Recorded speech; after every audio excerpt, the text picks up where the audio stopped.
Hello, and once again, welcome to another episode of To Be Announced out of Subsume Studios. This is your weekly geek update series where we are giving you some of the stories of the previous week that you did not hear about, and we're covering the whole range of geek culture spectrum from comics to movies to books to gaming to possibly music to wrestling. Whatever is going on, we will be giving you updates on it, even events, because con season is revving up. So, without further ado, I am Antonio Pomares, aka the Hungry Bleak, and we also have, Hey, it's me, Joynfinity. What's up, y'all? and we also have. What's up? It is Jabbachan. How y'all doing? All right, so let's dive right into this. This one might be considered a bit of nepotism, but I couldn't possibly care. I'll be honest with you, because if you're not going to put your own people on, then why even bother? Amen. So first up, we've got excuse me, we've got Subsume Studios. Wow, look at that, paid shill. We're going to have an event for Creative Juneteenth. This is from June 16th to June 18th. That's that Friday, Saturday, and Sunday. It will be an online event, mostly where there will be panels, there will be discussions, all manners of stuff involving the Black geek nerd space. It'll be talking about anything from tech to podcasting to gaming to comics, all across everything, which is a wonderful event. This is the third or fourth year I want to say this is happening. I want Okay. to say. So this will be, you can go right to the website. As always, I will have a link to the website in the episode description, along with our link tree, so you can get to know us a little bit better and see what else we're doing outside of To Be Announced, our wonderful series here. But you'll be able to see even some of the past events as well. So go check that out. Like I said, it is Juneteenth weekend, or the weekend between before Juneteenth, I should say. It'll be the June 16th, 17th, and 18th. That is a Friday, a Saturday, and guess what? The trifecta, the Sunday. Excellent. Yep. So right there, got a the website is. Dedrin and the team have really updated the website. It's a beautiful thing. You can check out the whole website here. Cool. But yep. So if you have that, if you're able to, this month, I know there's a lot going on. Barbecue starting up, everybody's going out, starting getting hot. But you might want to just take, just a little bit of time, enjoy yourself on that Juneteenth weekend. You want to do something that's blackety black, and that's black, but we're black folks. And you want to, do something maybe virtual. This is actually a really great event. Like I said, I think it's about third or fourth time it's been happening. So go check it out. Should be a gas. I don't know if people still say that, but I will just right now. Bring it back. Yes. Exactly. Mm-hmm. And you might see some other faces that you have seen before, possibly faces that you're seeing right now that may be a part of this as well. Details obviously will follow along. We'll keep you updated on this, but yeah, it's going to be a nice event. There you go. Cool. Yay. So let's go with Jabba next. What you got for us, Jabba? Okay, so as you guys know, it is con season, which means one of your fellow members, aka me, just got finished doing a convention out in Phoenixville, Pennsylvania, called Thy Geekdom Con. It is actually one of the biggest con I've done so far in my con career. That sounds kind of wrong when we say it. It sounds like I'm a con artist, even though technically I am. But anyway, it was a 3-day weekend, so I was there from Friday to Sunday. I met a bunch of wonderful people, between other artists, other convention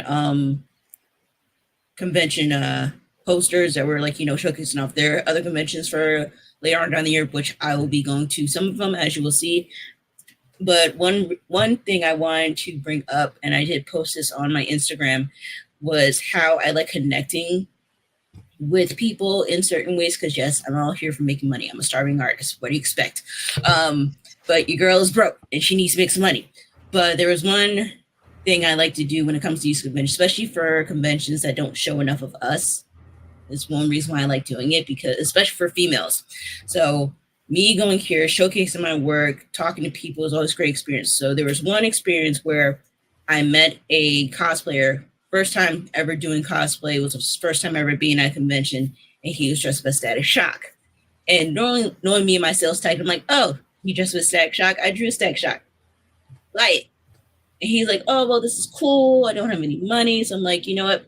Here, I'll give it to you as a gesture of like, welcoming into like, the comic convention community. I'm like, I'll take a picture.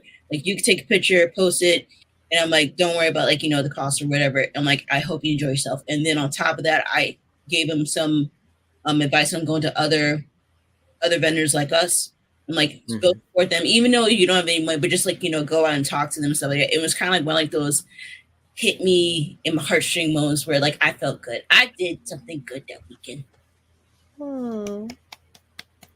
That's what the experience is about. Like it's not just. I mean, obviously, you do want to make some money while you're there. With your art and your wares, but to actually to connect with people, like you were saying, on that human level, and for us, by us, with us, to have that connection. So that's a very special thing, and that's something that will matter. So 5-10 years down the line, when this young person is doing whatever they're doing, hopefully they are paying it forward in the same way. And it's all about just supporting any way, shape that you can, truthfully. So that's a great thing. Yeah. Oh my gosh. I love that picture. I saw it on Instagram. I was like, oh my God. Like, man. And like, you do realize a lot of people, when they first saw him, they literally did the whole theme song. They're like, oh, superhero, Static Shock. Whoop, whoop. Because I think he was like the only cosplayer that did do Static. I mean, I saw like your standard, like, Deadpool, your Spider-Man's obviously because of Spider-Man coming out today and stuff, which is today being Friday. Like your Batman's, your Wonder Woman's, but it's like you don't see that many of us, and even Black Panther, which is still like a big character, you didn't see him cosplayed enough. So it's like, it's good to see like, like the representation matters. That's it. Preach. I like the fact that it was a younger Black character too, that because of, I mean, the series, obviously the anime series obviously still around because of Max or HBO Max or wherever you're watching it at, but also the fact of like the milestone stuff coming back, having its like resurgence and a reboot, and being influenced by that as well. Like that definitely shows he chose they chose to go with the animated one, which is still great because it was still a great series and it hit so many people, because you never would have expected that character to be in an anime series. Never. You wouldn't have been like, oh yeah, you know what? If there were any characters you could, first off, you wouldn't have thought a milestone would have been an animated anyway. But then to say, oh well, Static, no. But Static was one of those like flagship titles for a milestone when it came out. You could argue to say whichever one it was their flagship, but it was one of the flagships, let's say.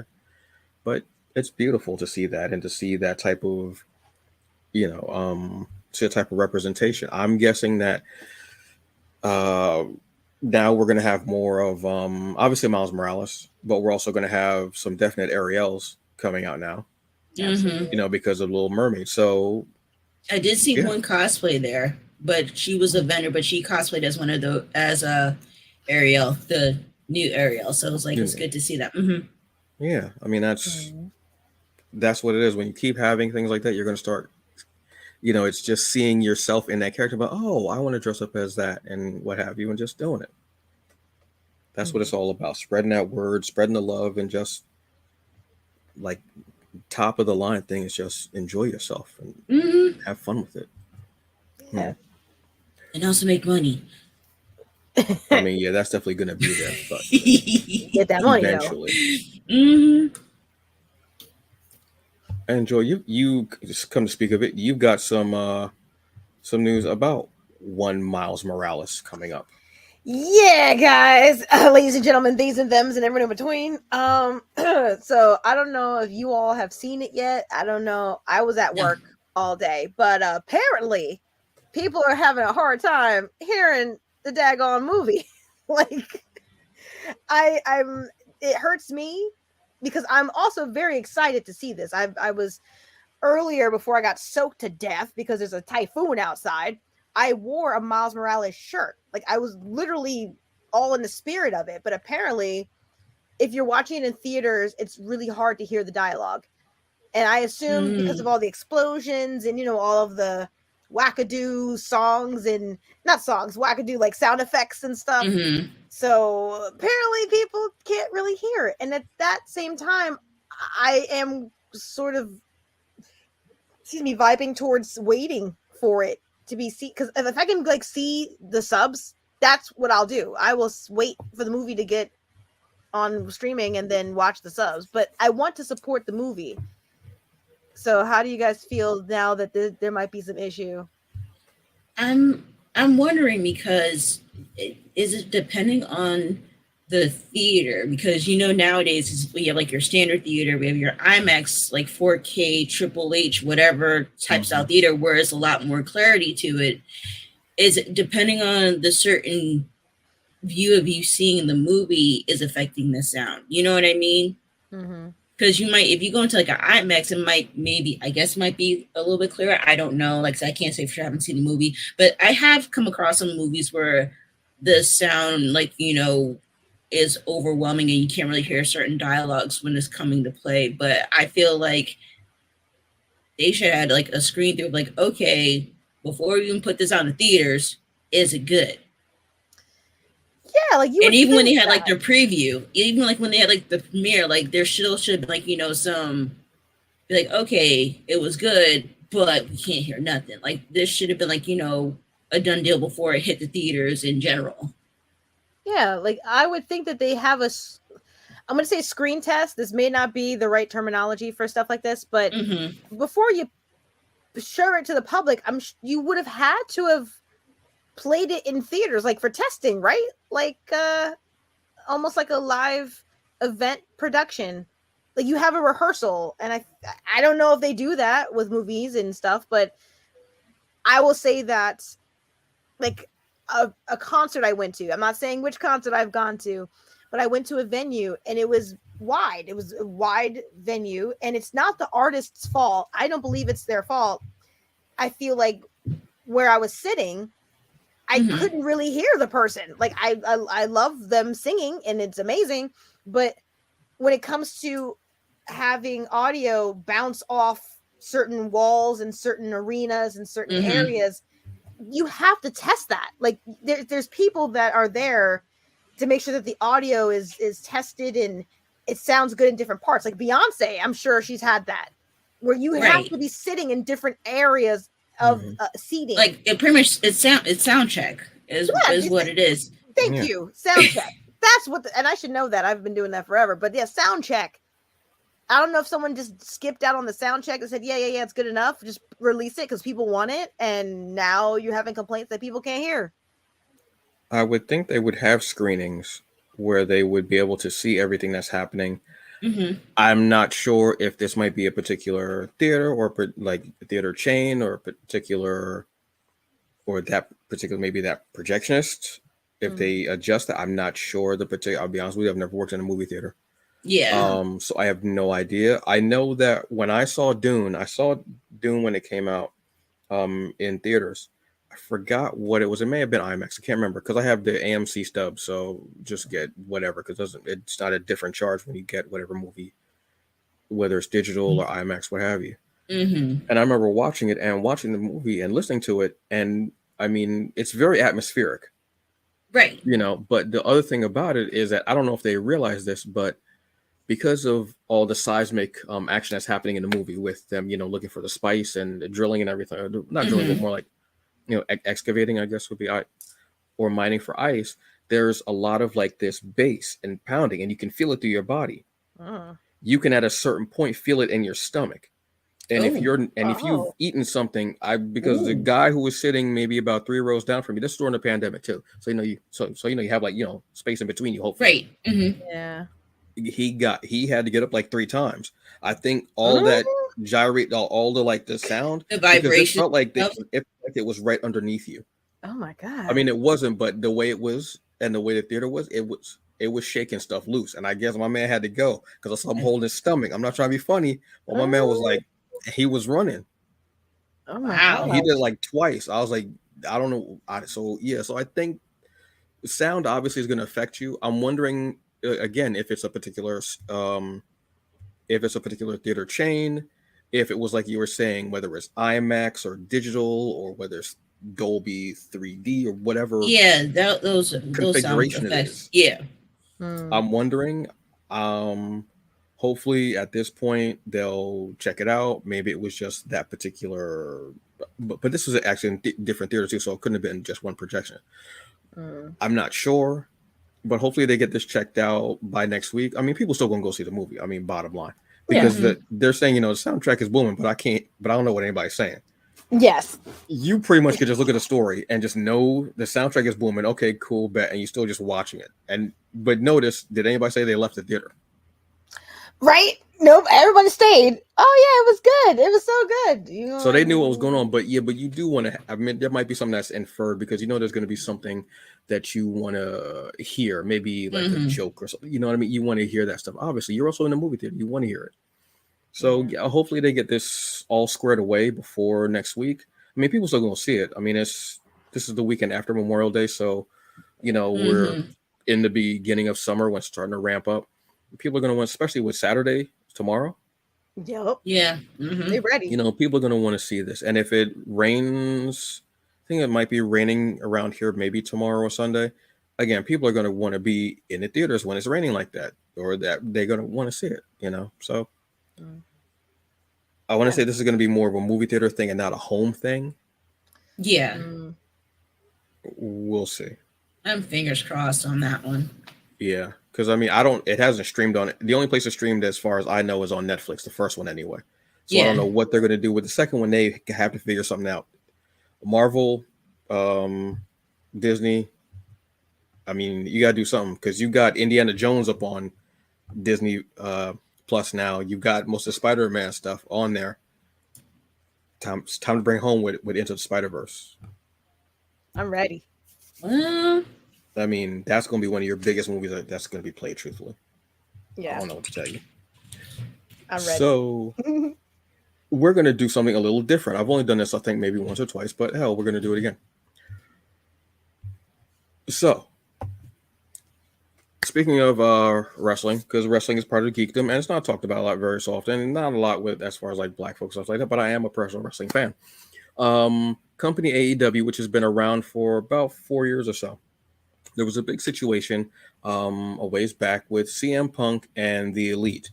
Hangman Adam Page, the Young Bucks, which were Nick and Matt Jackson, and Kenny Omega.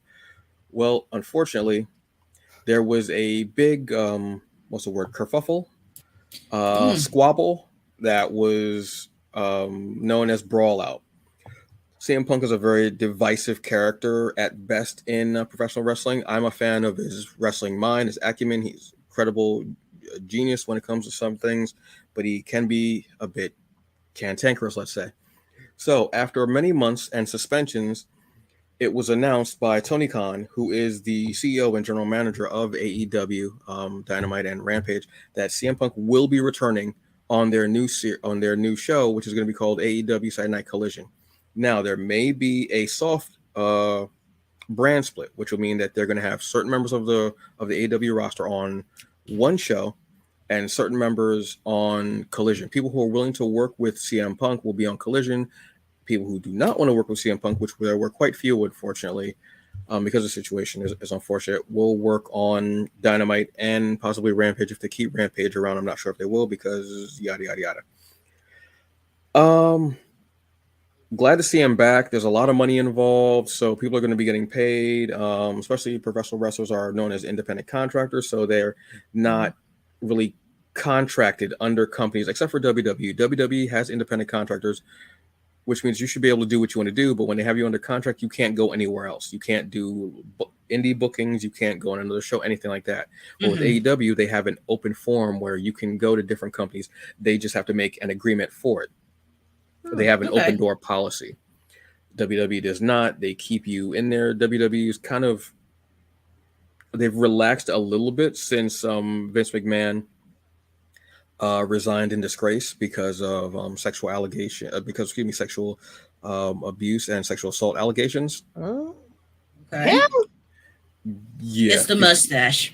Yeah. It was way before that. It was there. It was before the years. mustache. God. It's been years and years and years of payoffs. They have whenever in doubt, follow the money. Mhm. A lot of things going on there, so what have you. But yeah, this is one of the biggest things that come out.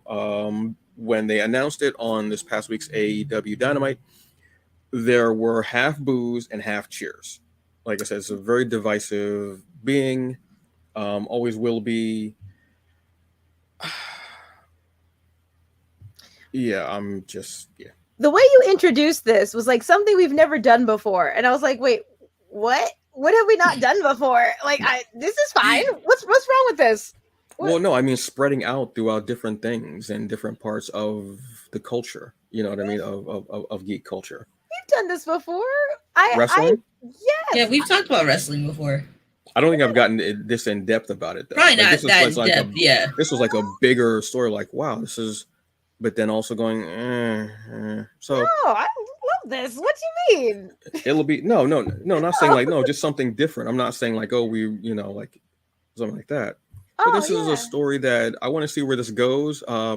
It's going to be in Chicago, which is CM Punk's hometown. He's called the Second City Saint because of that. And it'll be on June 17th, which will be that Saturday. And it's going to be in the United Center. So unfortunately, I will not be home to see it live it will be recorded. I will be watching it the next day because I want to see how this whole thing plays out. But up until then, we'll see how the soft roster split will go, who goes where, who's willing to do what, who's willing to work with who. It'll be an interesting thing to see. I saw when I was driving back from driving back from Albany. There were these big, long semi-trailer trucks, and it had a wrestler's face on it. And I was like, oh, I wonder what event that was. I wanted to tell you about it, and then I forgot about it because, that was days ago. But I was like, oh my God, wrestling. It's I don't know if they're wrestling in Albany because there's an arena there, like a big old arena. I just didn't think if there's like SmackDown or I don't remember who was the face right now. Trying to remember who wrestled in Albany recently. Was it? I mean, I can't. It may have been. He's of Caucasity. He's of the Caucasian persuasion. I'm trying to think of what company has it. It may have been WWE because they were just in. Oh my God, they were just in Saudi Arabia. They were from Saudi Arabia. What? Yeah, that's a whole other thing. There's a whole other big deal with them. So they may have been there because flying in. So that may have been them. I don't think AEW's been to Albany recently. So it may have been. I can't remember, but I think that may have been WWE. I think maybe Raw because that was the show that it did just after they came back from Saudi Arabia. It could have been So it might have been it. But was it a red truck? Do you remember if it was a red sign or a blue sign? No. It was like when we were driving down, it was to the left side was the Egg that they have as a performing arts center, and they have like Albany over there. And then, which I'm trying to sound like a professional, like I never knew Albany had anything like that over there. But to the right, they had all these trucks, like trailers lined up. And they were long, like Walmart, how they drive down on the highways and you see the long truck. It was like that, but it had one of the wrestlers' faces on it. And it was like multiple in a row, kind of next to each other. And I was like, oh, they're probably having a wrestling event as I drove down. But I'm wondering what it was. I think it may have been. I'm pretty sure it was WWE, and I'm pretty sure it was probably Raw, if anything, because it was in the beginning of the week. It was it was it seemed like it was You probably have a better chance of looking. So that was Monday. You probably have a better chance of actually looking at like the Albany whatever the arena is and seeing what the previous events that they had. Yeah. That'd probably be easier. For some reason I'm thinking it was Raw. Because like I said, knowing that they've just flew back and everything, it's probably them. It was Albany 29. Yes, Raw? It was. It was Raw. It was WWE Monday Night Raw. Yep. At the So the Oh, face at may the have been MVP arena. Cody Rhodes, possibly. Did he have blonde hair? You know what? With the faces, no, it wasn't him. It wasn't him. I'm looking at these people right now, and It no, wasn't any of them. it was one of these people, but it wasn't that guy. I don't remember his Uh, blonde hair looking like that. yeah, you know, like if you see him, like his hair is the thing that sticks out the most about him because It it's Mm. was a so dude. blonde. It might have been this dude that's wearing this Technicolor suit on. Seth Rollins. It might have been that guy. Does he have long hair in the picture? Because I can't see anything in that. Looks like Yeah. it. Yeah, I can't. That's Oh still no. yes, does. Yeah, it might have been this guy. But Yeah, so Seth Rollins, yeah. it was a side profile of him. It wasn't like face to face. It was just kind of like them, looking all determined, like like on the side. That's probably Seth Rollins. Oh, Yeah. I don't know him, but he cute. I like He his got like beard. long hair, beard, almost looks like blonde at the end of his hair, kind of like from the picture that you're looking at. I Also looks accept. like I accept. Like I like that. I'll take it. Not That complaining. wasn't my question, but okay. Right? That had nothing to do with what I was asking, but I okay, fair think enough. it is him. I think That's it's it. him. It's the thing about when you said Technicolor suit because he wears like really like the most flamboyant, outrageous possible outfits. Like think of think of Prince, but he just said, yeah, just throw all the colors in there, oh, okay. not just purple. Seth Rollins. Rollins. Rollins. I'm about to find him on Instagram because he cute. Lord. He cute. I like seeing photos Yes. of Yes. people. Yes. Okay. Yeah. Let's go to the next story. Oh yeah. So What I is guess the next story? that would be for me. I So the next actually story. do have one I just posted into our chat. I meant to put this in there as well, but it just slipped my mind at the moment. Okay, so we'll go with this one first. Yes, we'll go with that one. So as you guys know, for years, pretty much since gaming has been a thing, everybody said that gaming would be like, it's bad for you. You're not going to learn anything from it. Like, it's just like a waste of time and space, but it is actually good. And this article right here actually explains why it's good to play games. Because for one thing, I did a quick read down because this woman was researching games for about like 15 years. And like the psychological stuff behind it. So overall, main thing it's good for games because it makes you think. It makes you hey, we're not doing that. Too late. Been up since 2.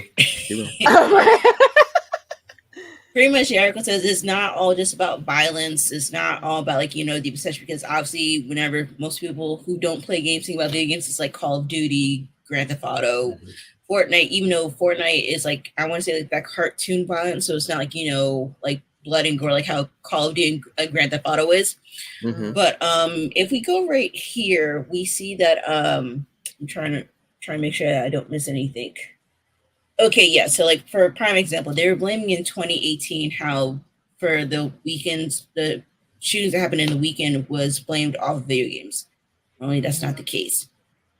But as we go a little bit forward, if you could scroll down for me, because I'm just trying to give like a brief description of everything.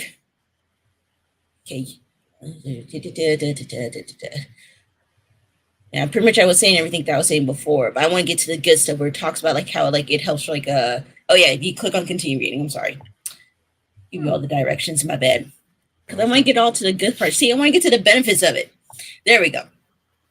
Okay. So obviously the psychologist goes about the benefits of like actually learning about video games, which is the unintentional learning, as she calls it, for pretty much like, people who play Math Blaster. I remember Math Blaster, even though I consider math is like the devil's like, devil's scripture. I still liked it as a kid growing up. But you get to like, learn about things. Like how many times have you guys played a game where it's like you had to figure out a puzzle?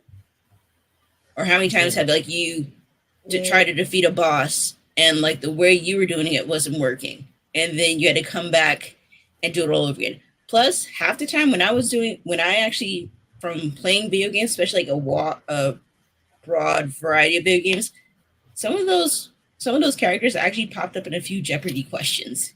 Mm. And even my mother was like, "How do you know that?" Because I think one of the questions like, "What was a 3-headed dog from that guarded Hades' pits to hell?" I'm like, "Oh, that's Cerberus." Cerberus. Yeah. I'm like, how do you know that? I'm gonna say, I played that in Kingdom Hearts because you had to play against Cerberus as like one of the bosses, and it was like, they give you the backstory of what Cerberus was. So I'm like, oh, okay, I know that. Thank you, video games. So how do you guys feel about it? It does help you. I mean, not just like things like that, like little, because a lot of games now do, I shouldn't say now, but they have had like mythology involved in them. So you do learn about things like that, but also your hand-eye coordination, like problem solving, as like you were saying with puzzles, and literally some of them will have puzzles in them, but they're also, okay, you have to figure out this to do this, to do this. Even like patterns, like if you have to do like a little mini game when you're doing it, like you have to, like it'll tell you to hit triangle, then square, then what have you. Or even, and I'm not trying to be funny, but a game like Cooking Mama, that's a huge series of games that have been played. They're fun. Again, they teach hand-eye coordination, but they also can teach about cooking. Like, even though you're not actually cooking, the child's not actually cooking something, but it can get them ready for when they get a little bit older, when they can reach the stove and it's ready for them to learn to make something simple, like maybe scrambled eggs or a pancake, like just the beginning. So things like that can do it. I mean, there's even a game now, I can't remember the name of it. It's on like the app where it's, you probably like seen the ad on it, like throughout social media and everything like that, where it's a character running forward on a bridge or some type of platform, and they have to go through a +1, a +2. Yeah, I've seen those. Like that. So that helps them to figure out math. Is it better to go through this number and get this many soldiers and guns, or is it this? So little things like that teaches them. So I mean, it's not just Mortal Kombat. Right. When people think of games, the first thing I think of is Mortal Kombat. Of Duty. Exactly, Call of Duty, the bloodiest things. But you're not looking at, there's Cooking Mama, there's Project Runway, there's Professor Latham's. I forgot the last part of it, but that's like a puzzle thing. Where it helps you to, to think.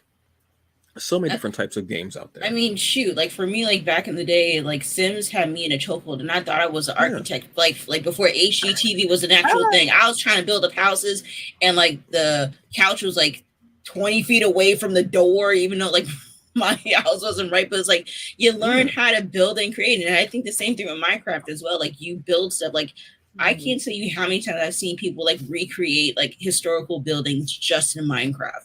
It's fascinating. Like if you watch those videos, I can sit there and watch them for days. It's cool to watch. And it's safer than having Legos strewn around the house. I mean, to be honest with you, those are foot destroyers. And it's not something that you have to clean up either. So these are things that are like really, they're helping the brain to stay active. When your brain stays active like that, I mean, obviously take rest in between. Don't sit for 8 hours playing a game. Take rest in between, drink water, take snacks, get up, stretch, do healthy things like that, obviously still. But yeah, I mean, as long as it's not anything can be good or bad. It's just your thinking and how much you're doing it. Like if you're overdoing it, but games they help with, that's the first thing I learned is like hand-eye coordination, how much it can help you. It's the most natural. I think one of the most natural things that I'll grab onto, and I already know I'm synced with it, is just to hold the controller in my hand. Like just doing this is already like, yep. I don't even have to ever look at the control. I don't have to look at the buttons or anything. I'm already like, yep, I already know what I'm doing. Like I've had my parents be like, how do you know how to play these games? I'm like, because I've practiced. I've already been sitting. It's the one thing I love. It's the muscle memory. It is. Yeah. I feel safe. I feel like, all right, I know what I'm doing. I'm jumping. I'm doing this. I don't have to look. I'm just like, this is me. It focuses you not to just think about yourself, but you're like now in the game and you're accomplishing goals. You're trying to figure out missions. And I love that. Video games all day. I mean, there are a lot of things where you have to have that hand-eye coordination where you can't look down to do it.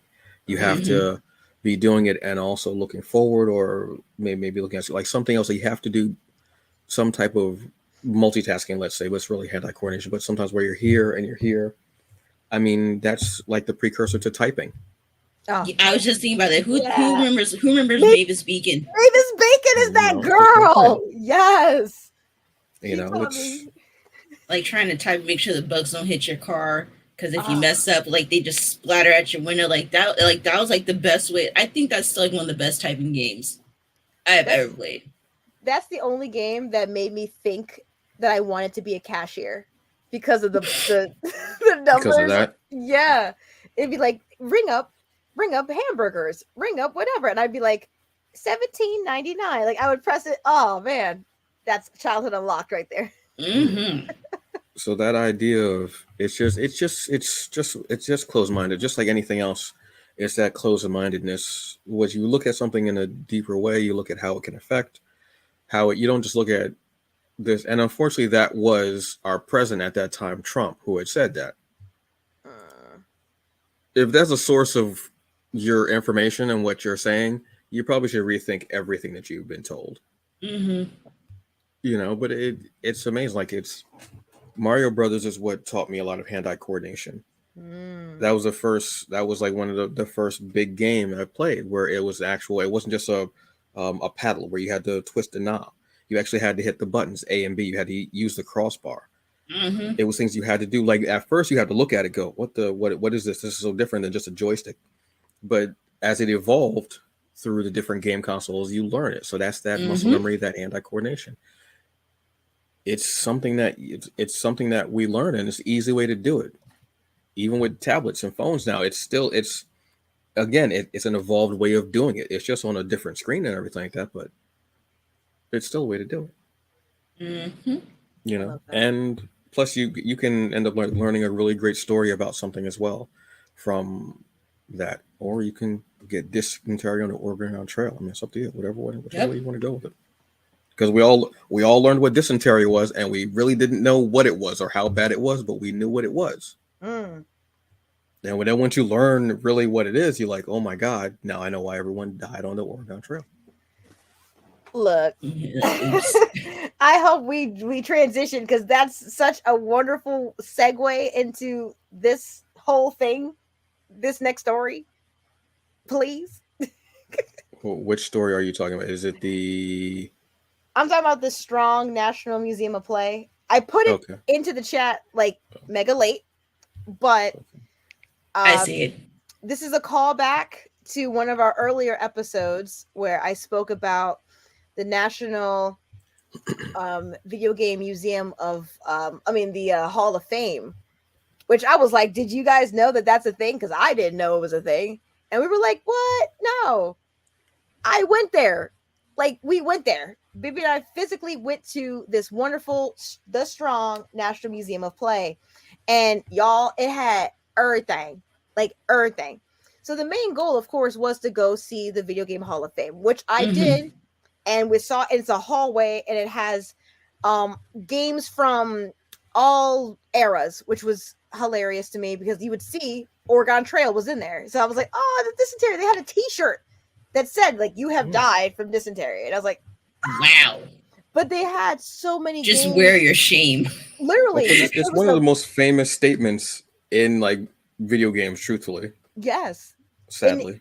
But it was beautiful because it was such a, like, it was just like, oh my God, this game has changed lives. Like, there's a lot of games in there that you were like, there's no way. But, these were the ones that were inducted this year, which I couldn't even focus on those because there were so many video games that were behind the glass that I was like, oh my God, they really showed love to, like, solitaire, like Windows Solitaire. Like, how many people have played that around the world? I have. Literally, billions of us have played this. The video game history timeline, it showed you how video games became a thing. Like it showed you there was a machine where back in the day you used to play tic-tac-toe with the machine, like with the computer. That's that. Like literally, like it's crazy how people were just like, no, obviously we're just playing. We have these computers and we're building and we're trying to make the world better. And no one really thought about, like, what about just for, entertainment? What has anyone ever thought about that? Oh, I think we should do that. And this National Museum is straight up telling you how the world found what play means, like what it is, of toys, action figures, video games, virtual reality, comic books, like everything. Like they have toys like from this conception, like they have I'm so excited. They have Monopoly, which I didn't know about this, and I've shown pictures, but just in case, I will definitely show pictures. Monopoly was a circle, like a circular board, and the man typed up the properties by like typewriter, and he drew certain things, and then he got like the little playing pieces from Mm-hmm. like tea packages back in the day. Like it just was so astounding to me, like how people really put thought and effort, and just the way that anybody could make a video game, anybody can make a game, or they can make something that's entertaining, and you never know that that idea can truly change the world. So I took pictures. Unfortunately, we weren't there for that long. Like we couldn't sit there that long, but it's all the way up in Rochester, New York. It's worth the trip. It was amazing. It is of all ages. It's not, honestly, not just that. They had Sesame Street, like the actual stoop. It was 50 years of Sesame Street.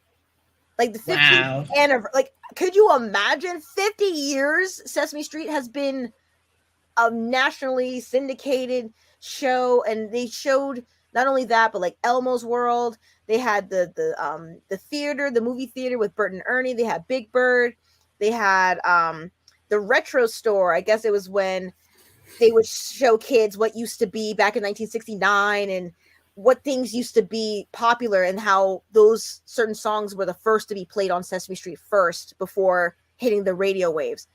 So again, boom, you see this, like Mortal Kombat is in there, PlayStation is in there, World of Warcraft. Like, Low key, that Mortal Kombat thing is kind of scary. But I'm like, y'all really advertise grown men snatching up kids from a video game? yes. That's like if Jumanji was rated R. I'm just saying. But that's it. It was just so cool to see, like, wow, they're giving these video games their props, and not to say, like, oh yeah, they're violent, but why they were so, forward thinking, why they were so innovative. Oregon Trail. There we go. Oregon Trail, Pong, like they just had. I mean, there was a giant controller, like Nintendo controller, and Baby played Super Mario, like just on it, like it's just right there in the middle of the Video Game Hall of Fame. You could play, and she got the top score. And I was like, oh my god! So it's really. I wish there were more of these around the nation. Besides having to go, because if you're coming here to this museum, you might as well go to Canada. Like it's basically there's. Right there. And I didn't realize that on Google Maps, but you got Rochester, then you got Buffalo, and you got near like Toronto. Yeah, you're literally like right there by the falls. No idea. I had no idea, y'all. And I drove hours. Like I drove some hours to get there, but you know what? It was completely worth it. I also got this book called Video Game Creators, because I want to know. I want to know who has created one of the best games in the world. Like I was really a student, and it was really nice to share that experience with a lot of other strangers around the world. But yeah, I highly suggest that you all go. I'll have the link for that in the episode description as well. So you can get all the information, see where it's at, and see all the different exhibits that you can actually go and check out when you're there in person. And I got a cube. I got a small Rubik's Cube. So I'm not smart, so I was like, let me just get a small one. I'm not gonna. I don't need to have time to do all that. But it's one of the things that they advertise. So I was like, all right, well, let's just boom. All right. And the next one that we've got up is, okay, you guys were just adding things while we were actually doing the show. Okay. Facts. So much information. Improvise. Yes. So that's why we set things up ahead of time, folks. Oh, of course. Of course. Obviously. All right, so we'll go with this. Since we're just throwing things up. So this will be Java. Yes. Because obviously, since we are still on Spider-Man, they are already trying to announce a live action in the works. They literally it just like came brand spanking new like today that they're announcing a possible live action. Do we know who we want to have? Obviously, the voice actor for Miles Morales wants to play Miles Morales, but there's definitely like a lot of concerns, especially within the fandom, because one, he looks way too old to play the part, and it's like, yeah, no, even if you cut your beard and stuff, it's like you don't have that kid mentality, especially because he still is like a teenager. So it's like, yeah, no. My concern, because the Spider-Man realm is in like a weird custody battle between Sony and Marvel, is like, how are we going to do this? Because there is a Twitter post that I couldn't find at the time where like they had Miles, Tom, Andrew, and Toby all in one shot when they were announcing the live action works. And I'm like, how are y'all going to do that? Because 3 of them, like, yeah, no, all of them, like 3 of them were from Sony, if I'm correct, because Andrew and Toby were still Sony, right? Yeah. And Tom was Marvel. Yes, when it came to what Spider-Man Homecoming and all that, to pretty much like the rights of everything. So yeah, Toby and Andrew were Sony, Tom was Marvel, and so was Miles. Tom is actually Sony as well. Tom is Sony? They're Sony, but there was a partnership between Sony and Disney. Okay, so that's 50-50. Why his movies are still in their own universe. Okay. And it's very weird. It's almost like there are 2 Tom Holland universes as far as Spider-Man goes. One in the Avenger, one in the proper MCU, and one in the Sony versus they were talking about. Because that's where Vulture is now, Morbius, Venom.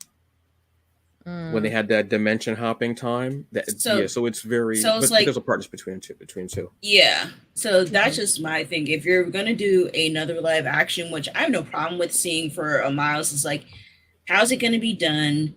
Who's gonna be the cast? And technically, if you're already gonna be, we're already 2 movies in as of right now because of the first and the second one. What is this quote unquote live action gonna look like? Because are we going to be on the steps of a reboot? Like, not necessarily a reboot, like an origin story, even though we know what happens with Miles on how he becomes Spider-Man, or like what's going to be the next steps for it. So I just want to hear everybody's thoughts on that. I forgot what the main actor said. The voice, he said something that was cockamamie crazy before and during the pandemic, and from then I just look at him sideways. I don't really know. I forgot what it was though. I don't know if it had to do with the vaccine or something he said. And I was like,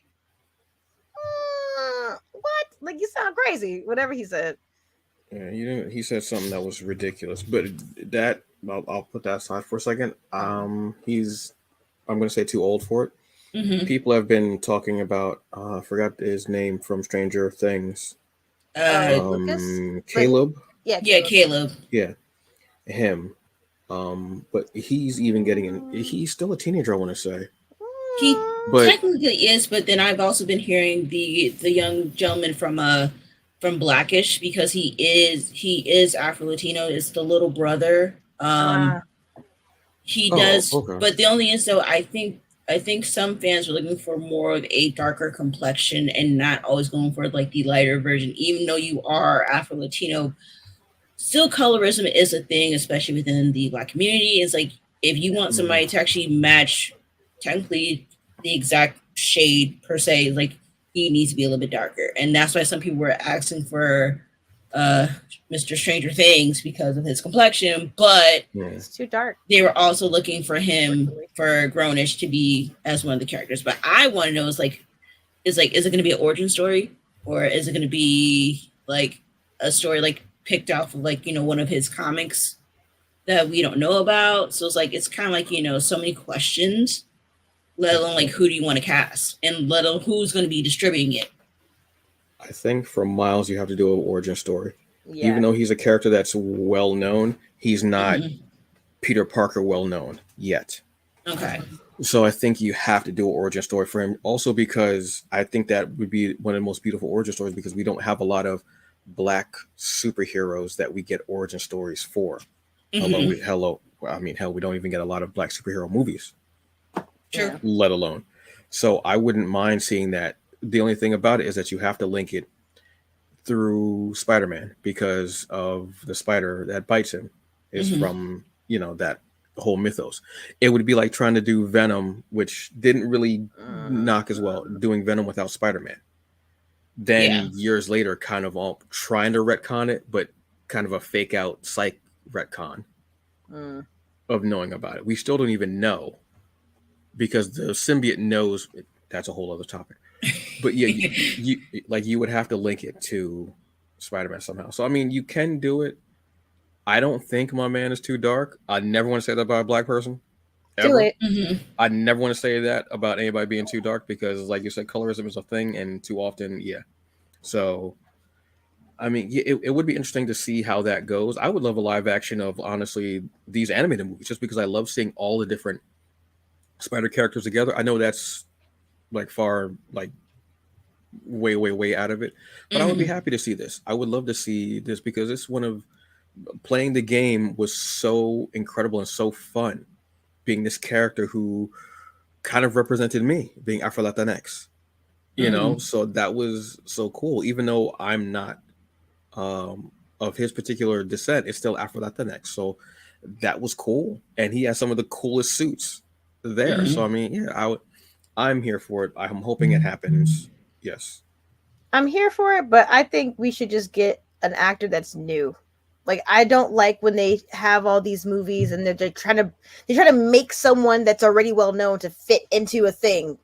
I'm like, why can't we just find someone that is a new actor or someone that's not well known, put them there versus, you know, the whole Will Smith and The Rock and having other people that have all done like $1 million movies. Like, we get it. Like, I can't see at this point, I can't see The Rock doing anything else because I just see him as The Rock now. Like, I would rather them not try to make someone fit and make him look like him versus, you know, just find someone that is that guy versus, you know. Well, that's the thing too. I mean, truthfully, I doubt they're going to bet on a unknown black young actor.